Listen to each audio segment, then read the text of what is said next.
Hello, good evening and welcome to the Little Farmer's Farm with me, Guru Mafinda. It's 5:30 on Friday the 2nd of October 2020.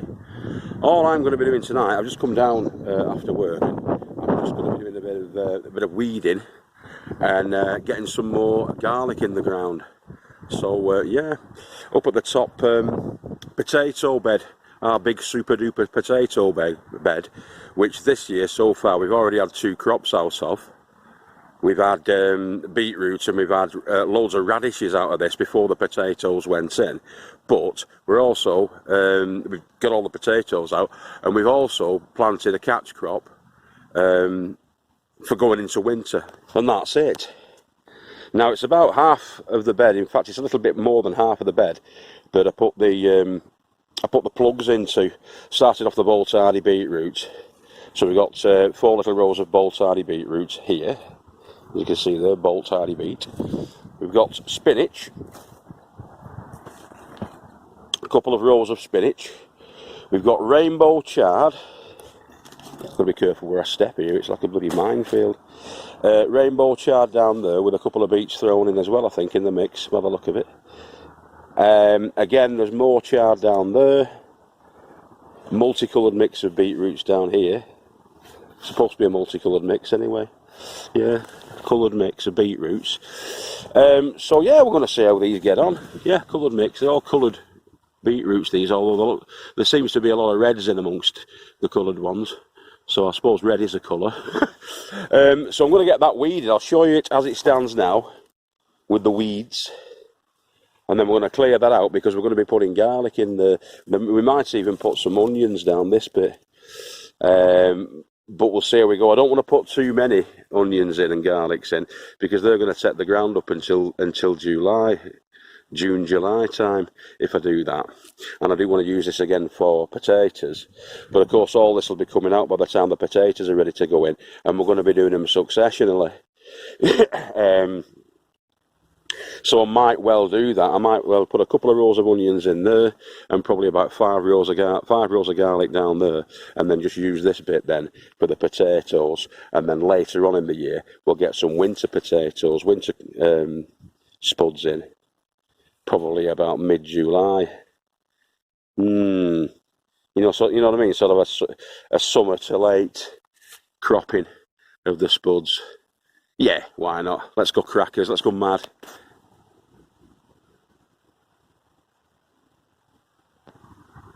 Weed free. Now, we've got a space here that's about 2 feet by 3 feet. And what we've got lying on top of there is a character called Elephant Garlic.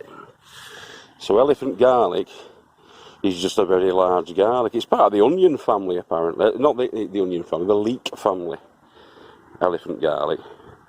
Now with that, what we need to do is plant them about 3 to 4 inches down. But what I'm going to do first of all is I'm going to integrate some 6X concentrated farmyard manure, high in nitrogen, into the bed in this location. I'm going to put about 3 handfuls of that and mix it in to a depth of about 4 inches.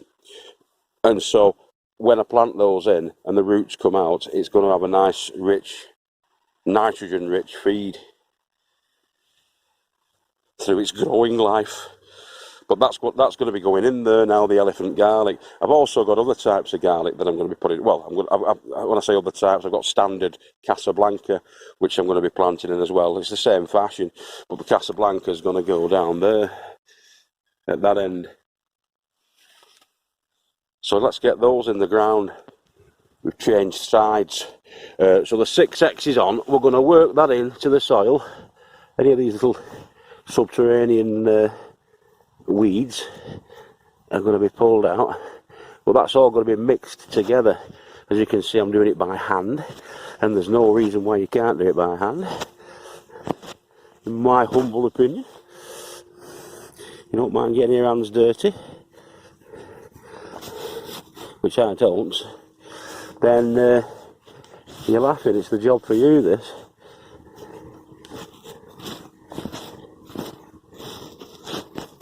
I say, pricking out any little weeds that you find. We're going to mix all that in, mix it all together.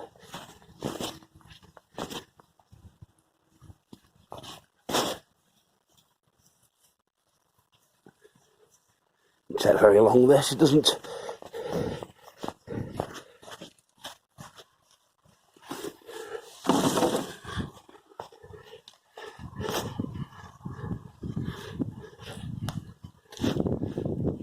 But as I say, what this does is integrate the nitrogen into your soil, reinvigorates it.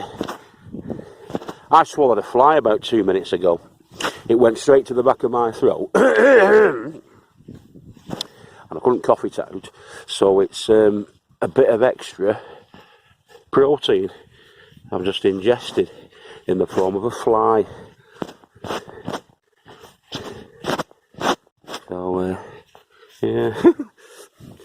Right, so once I've done that, as I say, I'm going to level that off again now, and then I'm going to plant those in to a depth of between 3 and 4 inches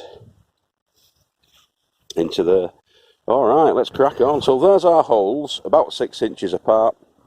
Enough space to get a hole down for when you're doing your weeding. I'll probably be hand weeding this like I've just done, which is basically going in and pricking out the weeds as they're coming through. The elephant garlic is probably about 3 times the size of a standard garlic.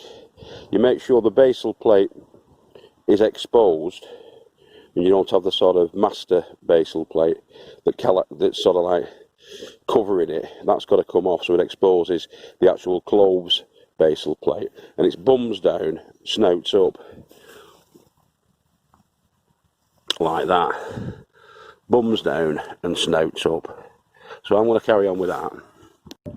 Yeah, so they're pointing up as straight as we can get them pointing up. All we need to do now is cover them up and leave them.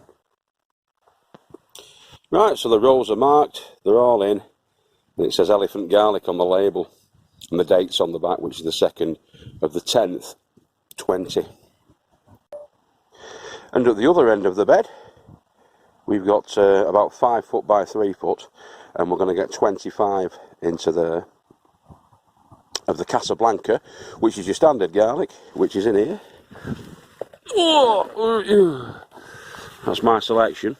Those are the second string ones. They're not as big as my first string ones, my first pick, but they're only slightly smaller than my first pick, my first choice ones, my big ones, which are underneath.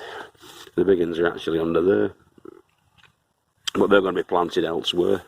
I'm spreading them around the plot, my garlic and my onions, but this is, as I say, garlic there, elephant garlic up at the top there. So I'll get those in the ground now and cover them over. Not quite as deep the holes for these, it's a thumb's depth. So we're using the rule of thumb. They're a thumb's depth, and that's about 2.5 inches rather than 3 to 4 inches. So the elephant garlic's about 3.5 inches, these are 2.5 inches. Because they're going to be in there, they're going to get the roots established, get the snouts up in the air before the frosts come. The heavy frosts come and the cold weather. And that'll at least get them off to a good start, get them established before winter sets in. They'll slow down and even stop growing over winter, and then come the springtime, up they'll come, and we'll have garlic for June. So there they are, all in the ground. 5 rows of 5. Ergo 25. So we're just going to cover them up by ruffling them up like that.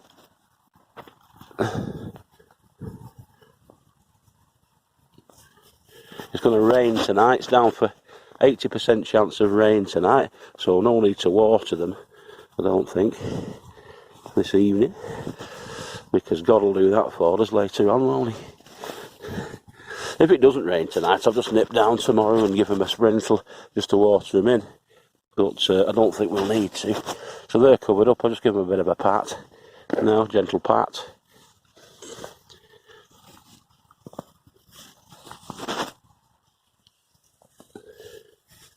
And Bob's your uncle. Sound as a pound. got all those left there. There's about 40 there that we'll find a home for.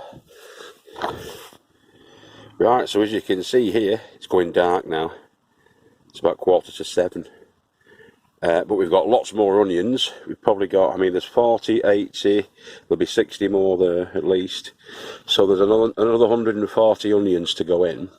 We've also got these electric red onions as well, the smaller ones. I'll find a home for those. And as I say, there's about 40 more garlic of the Casablanca variety that's going to be going in. So hopefully we're going to have a whopping crop of onions and garlic next year. Come sort of back end of May and into June, maybe even July. So I can't fill all my beds up with them, but I will be there will be about 5 beds that are going to be devoted to the alliums. May well get some shallots as well, but I don't know. I might leave the shallots till next year and just do them as we need them next year. But definitely these overwintering varieties, fill up your beds, get yourself food in the ground, ready for next year. And yeah, we're going to have to wait like 8 months or whatever, just over 8 months really, before we can start pulling them out as proper onions and garlic. But yeah, it's worth doing. It's definitely worth doing. But you've got to think ahead. You can't tie all your beds up, because you've got to be thinking, you know, mid-March, there's going to be spuds going in there. There's going to be brassicas going in there. So, you know, excuse me, your cabbages, broccoli, cauliflower, you'll be wanting to plant that out around that time. So you need some beds that are going to be free, so you can start off with that. Once those are out, in fact, the ones that are going into the shallower beds, the sectional beds, like these, you know, the lower level ones, that's where the sweet corn's going to go. And I'll show you the seeds I'm going to be planting for next year, the ones I've selected. I'm going to be planting some more seeds this year, starting some seeds off this year. It's not too late for some varieties of vegetables to be planted at the moment, or started at the moment. And also I'm going to be showing you what I've picked up and purchased from Paul Green for the start of next year. In readiness for next year. I know it's early that, but I've got them, so I'll show you them. All right, boys and girls, if I don't see you through the week, I'll see you through the window. It's Friday night tonight. Don't get too drunk, and remember, we love you all. Guru Maphinda signing out. Ta-da now. Have a good one.